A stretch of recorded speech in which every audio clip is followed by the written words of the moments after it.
This video हम discuss करेंगे CPC की order 8 rule 9 which deals with subsequent pleading. Subsequent pleading, pleading means written statement या plaint. और ये सब्सिक्वेंट प्लीडिंग क्या होती है कि जब रिटन स्टेटमेंट फाइल हो जाती है डिफेंडेंट के द्वारा और उसके फाइल होने के बाद अगर कोई प्लीडिंग फाइल करनी चाहे प्लेंटिफ या डिफेंडेंट अपने डिफेंस के लिए, तो उसे हम सब्सिक्वेंट प्लीडिंग कहते हैं। चाहे वो प्लेंट में या रिटन स्टेटमेंट में अमेंडमेंट करने की प्लीडिंग हो या फिर पार्टीज़ को ऐड करने की या स्ट्राइक आउट करने की प्लीडिंग हो, या फिर रिटन स्टेटमेंट फाइल हो गई और उसकी रिप्लिकेशन प्लेंटिफ के द्वारा जो फाइल की जा रही है उस रिटन स्टेटमेंट के रिप्लाई में वो हो, या फिर प्लेंटिफ के द्वारा जो रिप्लिकेशन फाइल की गई रिटन स्टेटमेंट की रिप्लाई, उस रिटन स्टेटमेंट के रिप्लाई की रिप्लिकेशन फाइल होने के बाद जो रीजॉइंडर फाइल हो रही है उस रिप्लिकेशन की reply by the defendant is called rejoinder. अगर वो रीजॉइंडर फाइल करनी चाहे तो उसे हम सब्सिक्वेंट प्लीडिंग कहते हैं। या फिर कोई एडिशनल रिटन स्टेटमेंट फाइल करनी चाहे डिफेंडेंट, रिटन स्टेटमेंट फाइल हो गई है और उसके बाद अगर वो कोई लॉ पॉइंट रिटन स्टेटमेंट में मेंशन करना भूल जाए और वो बाद में अराइज होती है कोई लॉ पॉइंट और उसको क्लेरिफाई करना it's necessary for the proceeding of the suit. So in this case अगर defendant wants to file a additional written statement or plaintiff wants to file a additional written statement, for example मान लेते हैं कि counter claim और set of file हुई which is treat as a plaint, और इसके file होने के बाद प्लेंटिफ जो उसकी रिप्लाई देगी तो वो रिप्लाई रिटन स्टेटमेंट कहलाएगी। तो प्लेंटिफ ने रिटन स्टेटमेंट फाइल किया और उसके फाइल करने के बाद अगर प्लेंटिफ चाहे कि उसने जो रिटन स्टेटमेंट फाइल किया उसमें कोई लॉ पॉइंट मिसिंग है which he wants to add, which plaintiff wants to add, और for this plaintiff wants to file additional written statement, तो in this case by the plaintiff और the defendant if both are wants to file a additional written statement after filing the written statement by the defendant, तो in this case उसे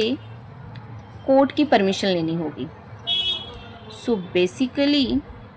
order 8 rule 9 क्या कहना चाहती है? No pleading subsequent to the written statement of a defendant other than by way of defence to set off और counter claim shall be presented. वो सारी pleading, subsequent pleading file नहीं की जा सकती है रिटन स्टेटमेंट फाइल होने के बाद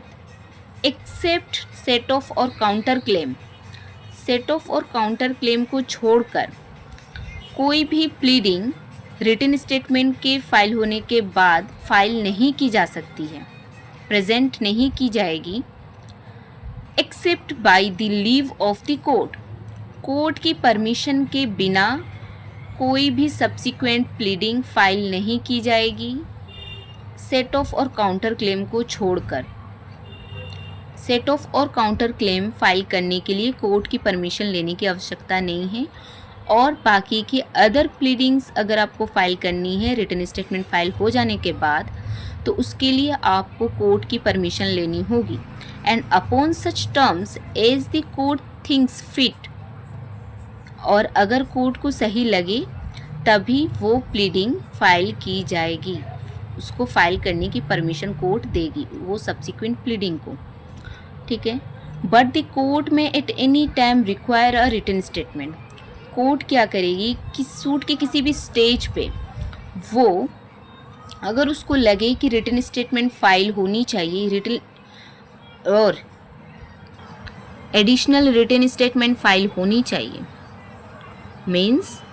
सूट में अगर डिफेंडेंट ने रिटन स्टेटमेंट फाइल कर दिया और उसके बाद सूट की प्रोसीडिंग के दौरान सूट की किसी भी स्टेज पे अगर कोर्ट को लगे या फिर किसी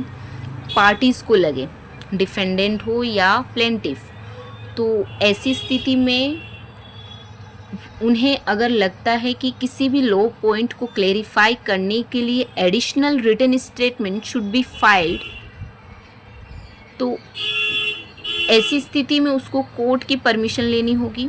और कोर्ट अगर परमिशन ग्रांट कर देती है तो उसको वो जो एडिशनल रिटन स्टेटमेंट है उसको विथ इन 30 डेज उसको प्रेजेंट करनी होगी। जिस तारीख को कोर्ट ऑर्डर करेगी, परमिशन ग्रांट करेगी एडिशनल रिटन स्टेटमेंट फाइल करने की, उस तारीख से लेकर उसको विथ इन 30 डेज उसको ये एडिशनल रिटन स्टेटमेंट फाइल कर देनी होगी, पिटिशन फाइल कर देनी होगी एज पर रूल 9।